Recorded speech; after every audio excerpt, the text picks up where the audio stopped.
네, 사무엘상 강의 39번째 시간입니다.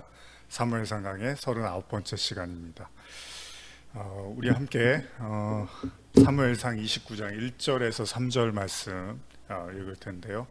이제 얼마 남지 않은 우리 사무엘상 강의를 통해서 하나님이 나에게 정말 무엇을 말씀하시는지를 더욱더 깊이 깨닫고 또 진지하게 기도하는 그런 묵상하는 그런 은혜가 있기를 원합니다.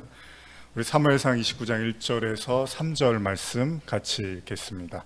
블레셋 사람들은 그들의 모든 군대를 아벡에 모았고 이스라엘 사람들은 이스라엘 있는 셈 곁에 진쳤더라. 블레셋 사람들의 수령들은 수백 명씩 수천 명씩 인솔하여 나아가고 다윗과 그의 사람들은 아기스와 함께 그 뒤에서 나아가더니 블레셋 사람들의 방백들이 이르되 이 히브리 사람들이 무엇을 하려느냐 하니 아기스가 블레셋 사람들의 방백들에게 이르되 이는 이스라엘 왕 사울의 씨나 다윗이 아니냐.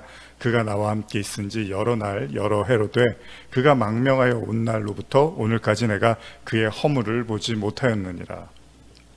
자, 우리는 지난 시간에 사무엘상 28장의 말씀을 통해서 블레셋의 공격에 당황한 나머지 살 길을 찾아 헤매는 그 사울에 대한 이야기를 나눴죠.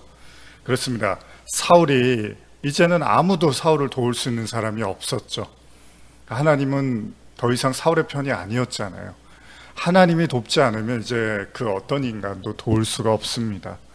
살아남기 위해서, 전쟁에 승리하기 위해서 사울이 택한 방법이 뭐였죠? 바로 접신하는 여인을 찾아가서 사무엘을 불러내는 것이었죠. 죽은 사무엘을 불러내는 것이었습니다.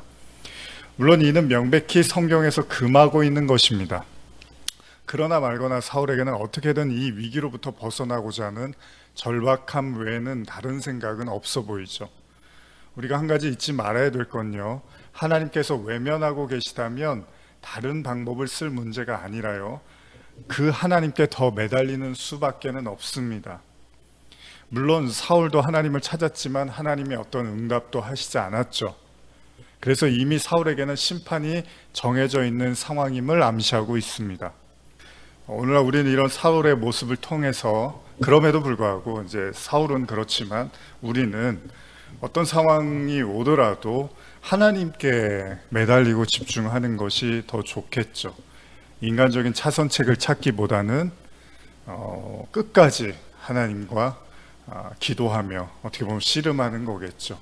또 우리 죄를 자복하는 그런 우리가 모습을 보여야 할 것입니다. 어쨌든 사울은 죽은 사무엘을 불러냈지만 그 결과도 다르지 않았습니다. 그가 사무엘에게는 들은 말 역시도 심판이었죠. 그렇습니다. 이제 사울은 그 심판을 받아들여야 되는 상황이 오고 만 것이죠. 그러면서 29장은 다시 블레셋 진영의 아기스 왕의 수하에 있는 다윗에 대한 이야기로 시작을 하고 있습니다. 오늘의 내용은 소위 BC 1010년경에 있었던 길보아 전투를 배경으로 하고 있는데요, 우리가 읽은 것처럼 블레셋 군과 이스라엘 군이 대치하고 있는 이런 장면으로 시작을 하고 있죠. 그리고 여기에서 다윗은 참으로 난처한 상황에 처하게 됩니다. 그것은 아기스 왕이 다윗을 너무나 신뢰한 나머지 그를 이스라엘과의 전쟁에서 참여시키려고 했던 거죠. 물론 다윗은 이전에도 나눈 것처럼 너무나 출중하고 성실하고 뭐 하나 흠잡을 곳이 없는 사람으로 보입니다. 그렇기 때문에 아기스 왕조차도 다윗에 대한 절대적인 믿음을 가지고 있었던 것으로 보입니다. 심지어는 자신을 경호하는 일을 맡기기까지는 하였으니까 그 믿음이 굉장히 대단했을 거라고 보죠. 그리고 이제는 적군과의 싸움에 그를 투입하려고 합니다. 물론 이러한 아기스 왕의 다윗에 대한 신뢰는 좋지만 사실 다윗에게는 좀 곤혹스러운 일이 아닐 수 없습니다. 소위 이러지도 못하고 저러지도 못하는 상황이 벌어지고야 만 것입니다. 사무엘상 29장 4절 5절 보시면요, 블레셋 사람의 방백들이 그에게 노한지라. 블레셋 방백들이 그에게 이르되 이 사람을 돌려보내어 왕이 그에게 정하신 그 처소로 가게 하소서. 그는 우리와 함께 싸움에 내려가지 못하리니 그가 전장에서 우리의 대적이 될까 하나이다. 그가 무엇으로 그 주와 다시 합하리이까? 이 사람들의 머리로 하지 아니하겠나이까? 그들이 춤추며 노래하여 이르되 사울이 죽인 자는 천천히요 다윗은 만만이로다 하던 그 다윗이 아니니까 하니. 우리가 사는 세상에는 분명 어디에나 시기와 질투가 따르기 마련입니다. 분명 블레셋의 지휘관들은 아기스 왕의 이런 태도에 대해서 상당한 불만이 있었을 것이라고 봅니다. 그렇기 때문에 지금 읽은 본문에서도 그 마음을 드러내고야 맙니다. 블레셋 방백들은 아기스 왕처럼 다윗을 믿을 수는 없었습니다. 분명 그는 얼마 전까지만 해도 자신들의 적이었고요. 그것도 그냥 적이 아니라 막강한 적이었죠. 소위 이스라엘의 최고의 장수였던 그를 자신의 편으로 삼아 전쟁에 나간다는 것은 있을 수가 없는 일이죠. 그리고 그들은 다윗에 대한 노래를 떠올립니다. 그것은 이스라엘 백성들이 다윗이 전쟁에서 승리할 때마다 불렀던 사울이 죽인 자는 천천히요 다윗은 만만이로다, 이런 노래 있잖아요. 이게 너무나 유명한 노래였기 때문에 이스라엘 사람들이 다윗을 어떻게 생각하는지를 너무나 잘 알고 있었어요. 재밌는 사실은 지금 제일 난처한 사람은 다윗인데 생각지도 못하게 자신을 시기하고 질투하는 방백들에 의해서 오히려 그 난처한 상황으로부터 벗어날 기미가 보이고 있다는 겁니다.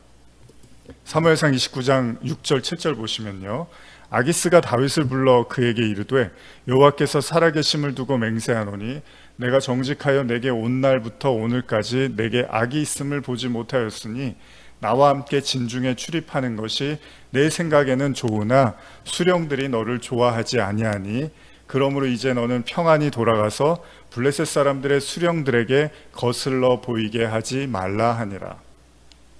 결국 수령들의 말을 들은 아기스 왕은요, 자신의 선택을 포기하고 다윗을 다시 원래 있던 곳으로 돌려보내려고 합니다. 그야말로 속으로 어떻게 보면 다윗은 쾌재를 부를 일이에요. 어떤 경우에도 다윗이 이스라엘 동족을 향해서 칼을 휘두르고 싶지는 않았을 거 아닙니까? 어쩔 수 없는 사울의 핍박으로 인하여 블레셋으로 도망쳐는 왔지만 그렇다고 해서 다윗이 이스라엘이 미웠던 것은 아니었잖아요. 그러나 난처한 상황에서 별다른 수를 쓸 수 없었던 다윗에게는 정말 어떻게 보면 좋은 길이 열린 거죠. 어쩌면 이런 부분이 하나님의 통치를 우리에게 보여주고 있는지도 모릅니다. 사실 스스로의 힘으로는 뭔가 하기가 어렵고 난처할 때가 있죠. 다윗이 여기에서 할 수 있는 일이 딱히 없잖아요. 뭔가 본인이 선택할 수 있는 게 없어요. 굉장히 어려운 상황이란 말이죠. 전쟁에 참여하라는 아기스 왕의 말을 거역하기도 그렇고 전쟁에 참여하는 건 더더욱 할 짓이 못 됩니다. 그렇습니다. 다윗에게는 어떤 선택권도 없어 보입니다. 인생은 자기 선택의 연속이라고들 말을 하지만 때로는 스스로 선택하기조차 어려울 때가 있다는 겁니다. 그런 관점에서 본다면 하나님의 일하심은 참으로 우리에게 위안이 됩니다. 그것도 지금 다윗의 전쟁 참여를 저지하고 있는 사람은 다윗을 철석같이 신뢰하는 아기스 왕이 아니라 오히려 그를 시기하고 질투하고 믿지 못하는 수령들에 의해서 이루어졌다는 것이죠. 그렇습니다. 하나님은 어떤 사람을 들어 써서도 당신의 일을 행하신다는 사실을 우리는 잊지 말아야 됩니다. 어떤 사람이든 하나님은 들어 쓰실 수 있다는 거예요. 그렇기 때문에 우리에게 일어나고 있는 일들과 그 속에 관여하고 있는 사람들을 우리는 유심히 살펴볼 필요가 있습니다. 그리고 나아가서 우리가 좋아하든 그렇지 않던 간에 하나님은 누구를 통해서도 그 뜻을 나타내신다는 사실을 알아야 됩니다. 얼마 전에 아버지께서 병원에 입원하셨을 때 급한 연락을 받고 이제 병원을 막 가려고 하는데 차 시동을 거는데 핸들을 이렇게 돌리는데 좀 이상하더라고요. 그래서 내려서 보니까 차의 그 앞 타이어가 구멍이 나서 바람이 다 빠져버린 거예요. 그걸 보는 순간에 이제 마음이 좀 좋지 않았습니다.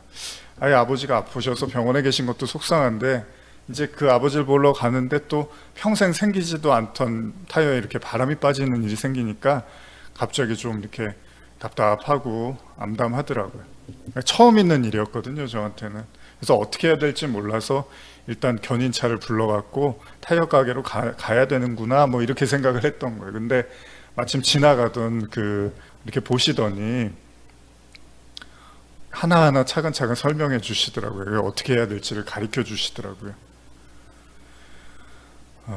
물론 미리 이런 상황에 대해서 대비하고 인지하고 있지 못한 저도 문제지만 그럼에도 그럼에도 별일 아니라고 말씀하시면서 이렇게 예비 타이어로 교체해 주시고 이렇게 하면 된다고, 이 정도는 이제 잘 알고 있어야 된다고 이렇게 저에게 친절함을 베푸신 그분으로 말미암아 좀 울적했던 마음이 순간 감사함으로 바뀌게 되었습니다.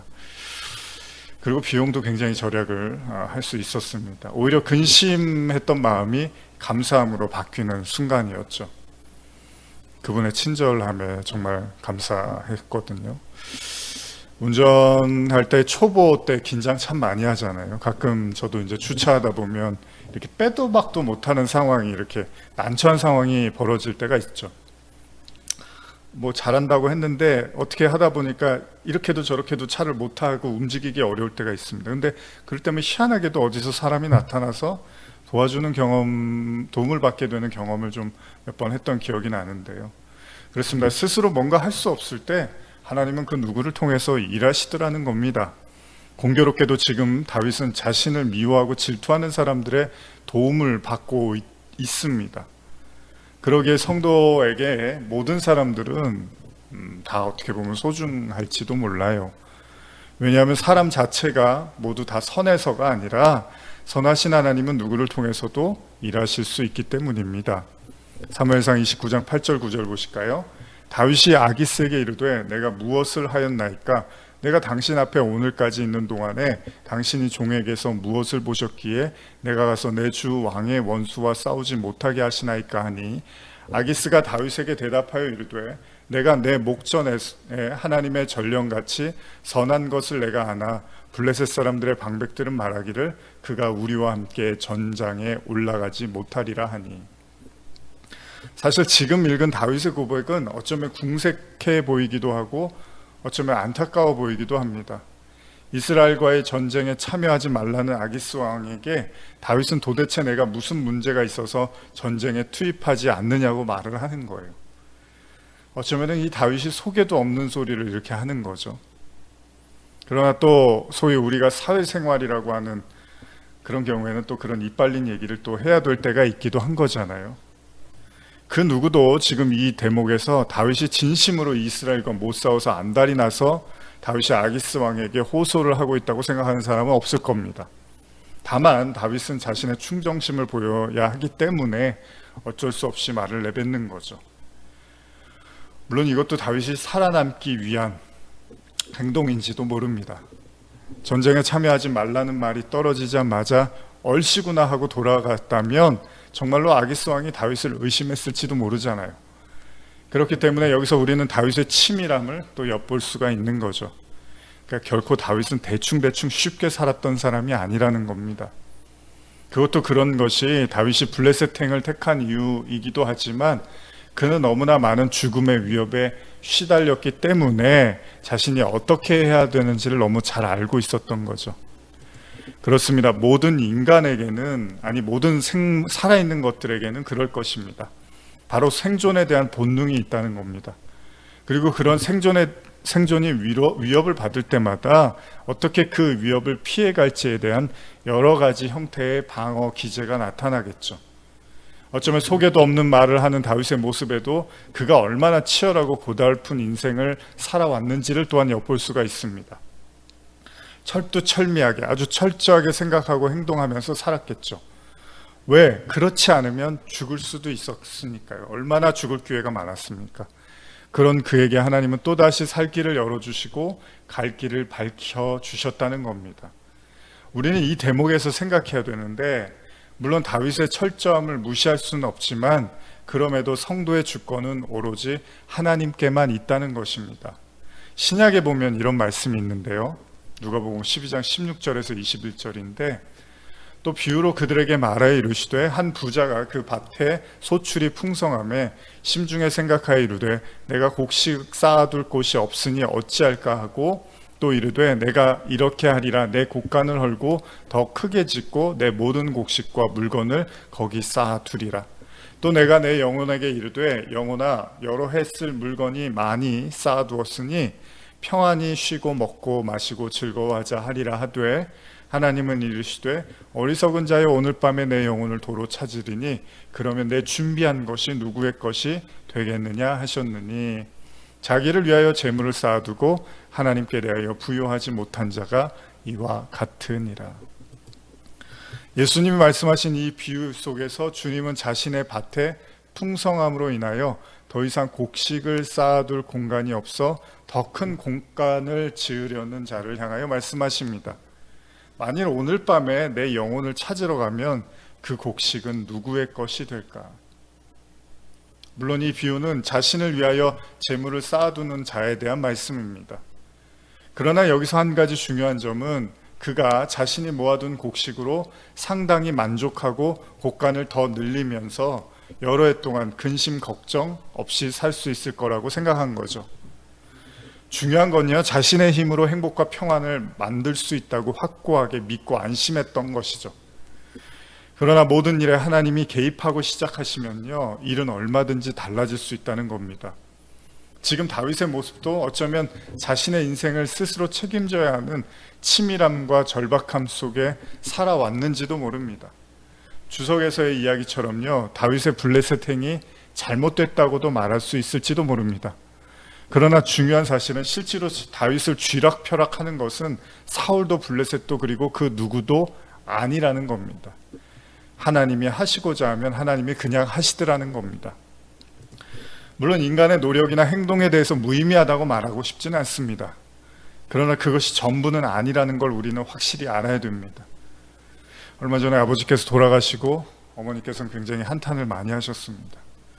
돌아가시기 몇 달 전에 아버지께서 다리가 부러지셔서 수술을 받게 되셨는데, 그러면서 어려움이 이제 생긴 건데, 어머니께서는 자신이 화장실 가신 사이에 아버지께서 넘어지셨다고 그거에 대해서 계속 자책감을 갖고 계시더라고요. 너무 안쓰러운 나머지 제가 어머니께 해드릴 수 있는 위로의 말은 이거였습니다. 엄마, 사람이 죽고 사는 건 인간의 영역이 아니잖아요. 그건 하나님의 영역이잖아요. 그러니까 엄마 너무 엄마 잘못 아니니까 너무 괴로워하지도 마시고 자책하지도 마세요. 이렇게 말씀을 드렸는데, 그렇습니다. 때로는 사람이 어떻게 할 수 없는 일들이 있죠. 그렇기 때문에 성도는 올곧이 하나님을 바라봐야 합니다. 기쁘던 슬프던 우리의 삶이 하나님의 손에 있음을 인정하고 어디에 있든지 간에 하나님을 향한 소망을 잃지 말아야겠죠. 오늘 우리가 대하는 다윗의 상황도 참으로 안타깝고 뭐라고 말하기가 어렵습니다. 하나님의 기름 부음 받은 미래의 이스라엘 왕이 지금 적군의 왕 앞에서 이러지도 저러지도 못하는 처지에서 마음에도 없는 소리를 하며 소위 간도 쓸개도 다 내어놓고 있습니다.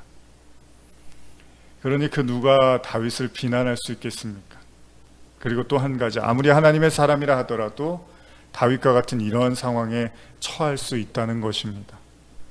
그러니 자신이 처한 상황에 대해서 너무 비관하지도 말고 절망하지도 않으셨으면 좋겠습니다.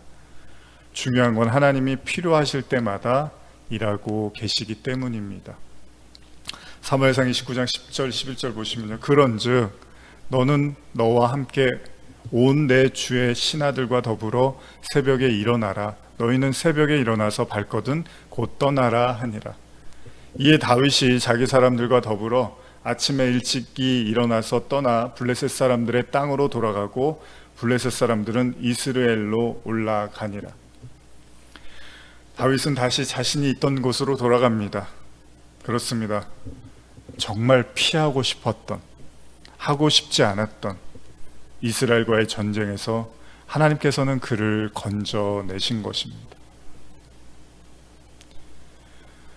여러분, 아무리 상황이 난처하고 손쓸 수 없고 우리의 영역을 벗어난 것처럼 느껴진다 하더라도요, 하나님이 하시고자 하면 하시는 겁니다. 사실 모든 건 다 하나님께 달려있는 거잖아요. 오늘 이 말씀을 우리가 나누면서 생사 화복을 주관하시는 하나님, 만약 저와 여러분들도 다윗과 같은 어떻게 해야 될지 모르는 그런 험난하고 난처한 상황이 있다면 우리도 반드시 꺼내 주시기를, 우리를 건져내시는 그 하나님을 경험하시기를 간절히 소원합니다. 한 절 성경 한 절 더 읽고 마치겠습니다. 마태복음 12장 25절 26절입니다. 예수께서 그들의 생각을 아시고 이르시되 스스로 분쟁하는 나라마다 황폐하여질 것이요 스스로 분쟁하는 동네나 집마다 서지 못하리라. 만일 사탄이 사탄을 쫓아내면 스스로 분쟁하는 것이니 그이하고야 어떻게 그의 나라가 서겠느냐. 오로지 하나님의 자녀는 하나님께서 책임지십니다. 기도하시겠습니다. 하나님 아버지, 감사합니다. 오늘 다윗의 참 말할 수 없는 참담한 상황 속에서 이러지도 저러지도 동족에게 칼을 휘둘러야 되는, 또 적군의 왕에게 또 충성을 다해야 되는 참 난처한 상황 속에서 결국 하나님께서는 생각지도 못한 방법으로 다윗을 돌려보내시고 다윗의 그 난처함 속에서 건져내 주셨습니다. 오늘 우리에게도 어떤 일이 일어날지 모릅니다. 아무리 그 상황이 어렵고 힘들더라도 하나님의 지혜를 넘어설 수 없음을 인정하며 또 그 속에서 우리를 건져내시는 그 하나님을 경험하는 모든 성도들 되게 하여 주시옵소서. 감사드리며 예수님의 이름으로 기도드립니다. 아멘.